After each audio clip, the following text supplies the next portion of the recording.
Shock. China slaps a 74.9% tariff on American polyoxymethylene copolymers. American home appliance giant SharkNinja is pulling all production out of China, planning to finish the move by the end of 2025. U.S.-China Tariff War. Chinese businesses in Vietnam are heavily impacted and have no more tears to cry.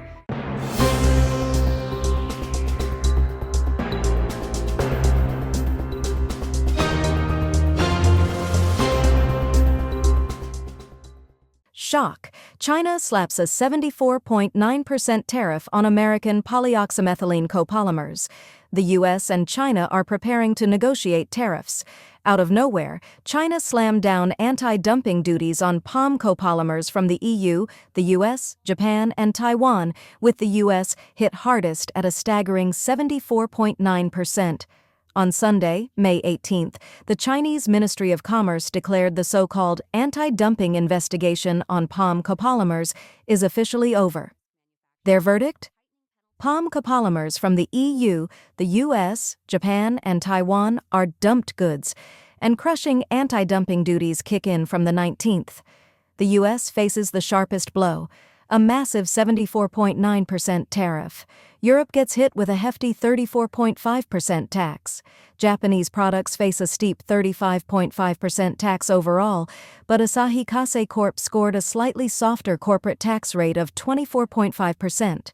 Taiwanese goods were slapped with a 32.6% anti-dumping duty, yet Formosa Plastics and Polyplastics Taiwan managed to dodge most of the pain with lower rates of 4% and 3.8% respectively.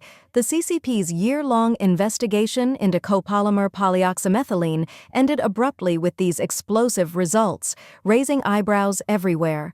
On May 12th, the U.S. and China stunned the world by announcing a temporary deal to slash tariffs by 15% for 90 days. Now, both sides are gearing up for high-stakes structural negotiations. President Trump fired off bold claims that the CCP promised to fully open the market to America and crack down on fentanyl.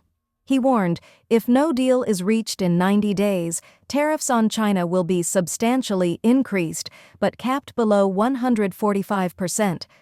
The 90-day tariff truce between the U.S. and China now hangs by a thread, as Beijing's latest move to impose a crushing 74.9% tariff on American polyoxymethylene copolymers reveals a blatant breach of promises. If China refuses to honor its commitments, the fragile ceasefire could erupt into a full-blown trade war. Markets and industries brace for the fallout. Higher tariffs would slam supply chains and send shockwaves through global trade. The ticking clock is set to unleash chaos if diplomatic talks collapse. This looming tariff showdown could trigger an unprecedented escalation, igniting tensions not seen in years. Washington's warning is clear. Failure to deliver on reforms means tariff hikes capped only just below 145%, a nightmare for manufacturers and exporters. China's defiance risks isolating itself further on the world stage, inviting severe economic retaliation. As the 90-day countdown ends, businesses worldwide hold their breath, fearing the worst is yet to come.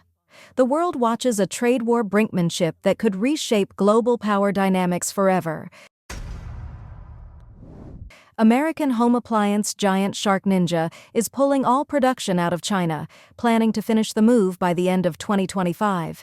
To mitigate the impact of U.S. tariffs on Chinese imports, U.S. home appliance retailer SharkNinja plans to move all home appliance production out of China by the end of 2025.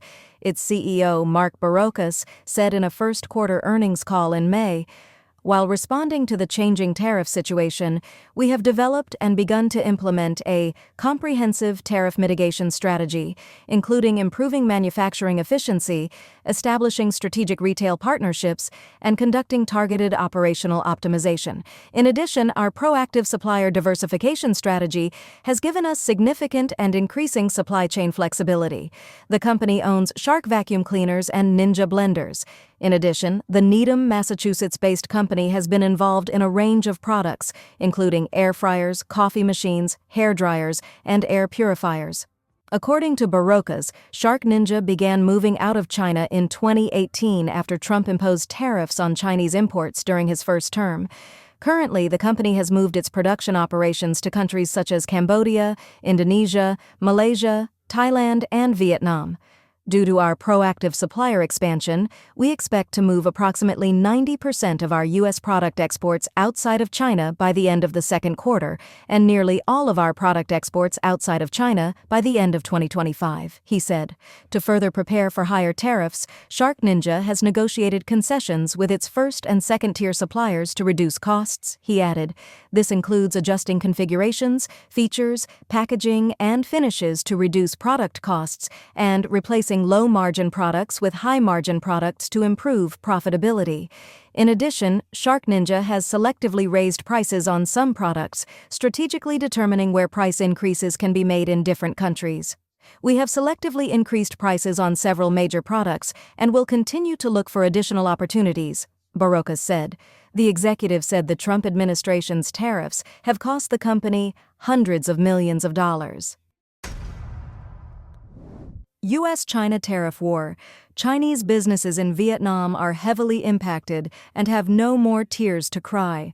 The U.S.-China Tariff War intensifies, and Vietnam, once seen as a safe haven for Chinese manufacturers, is now feeling the heat. Chinese factory owners in Vietnam lament, "It's getting unbearable, especially those who just set up factories. They're in despair." In early April, President Trump announced harsh reciprocal tariffs aimed at the Chinese Communist Party.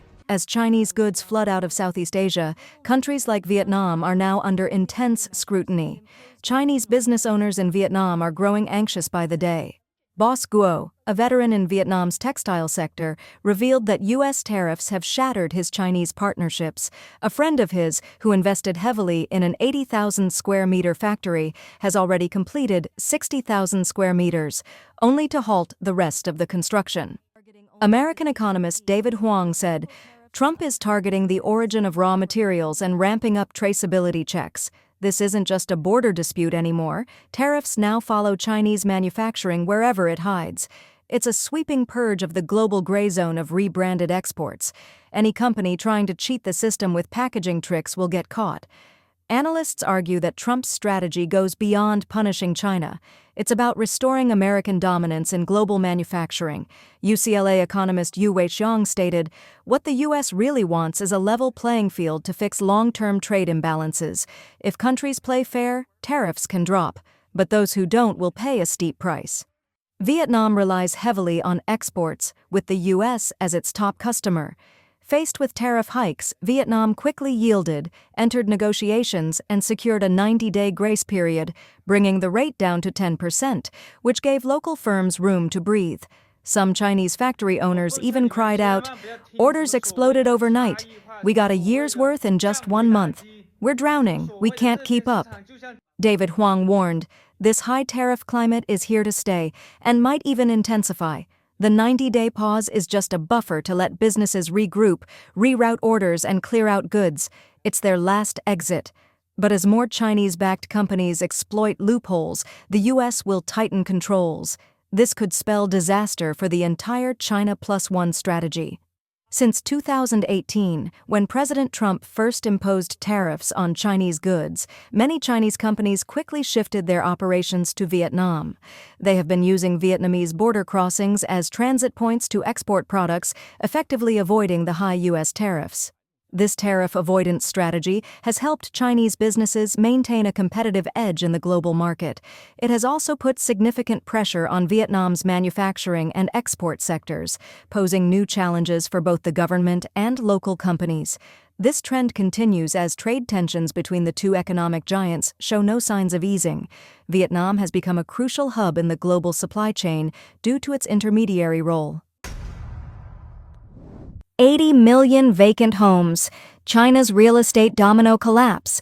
Real estate was once one of the key engines of China's economic development, but in recent years it has continued to decline and worsen. Foreign media have reported that there are as many as 80 million vacant houses across China, and ghost towns devoid of people can be seen everywhere, even in first-tier cities such as Tianjin. A scholar studying urban planning at MIT bluntly stated that China's real estate development model has become like a Ponzi scheme and will have a huge chain reaction on China. The question is, in addition to the mainland economy being in recession and the Chinese people having no money, where have they gone? Many cities are now much more deserted compared to a few years ago, and the scenery in many places feels empty and gloomy. Many rural villages have disappeared, leaving no inhabitants behind. There are strange things that the Chinese government seems to be hiding. Newsweek reported that studies have shown that about 70% of household wealth in China is tied to real estate, as buying additional housing was once widely regarded by the Chinese as a safe investment. However, the long-accumulated speculative bubble in real estate has begun to burst in recent years under the government's intensified regulatory crackdowns.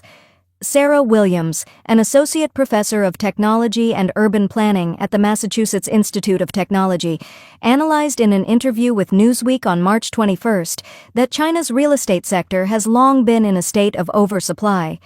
However, even when real estate development had far exceeded the saturation point, the Chinese Communist Party government still encouraged developers to continue building, while banks kept issuing loans for new projects, allowing developers to use fresh loans to repay old debts.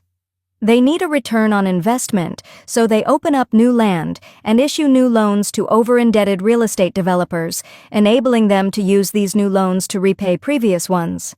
Sarah Williams stated bluntly. In short, it's a bit like a Ponzi scheme. The report stated that China's real estate market effectively froze around 2020.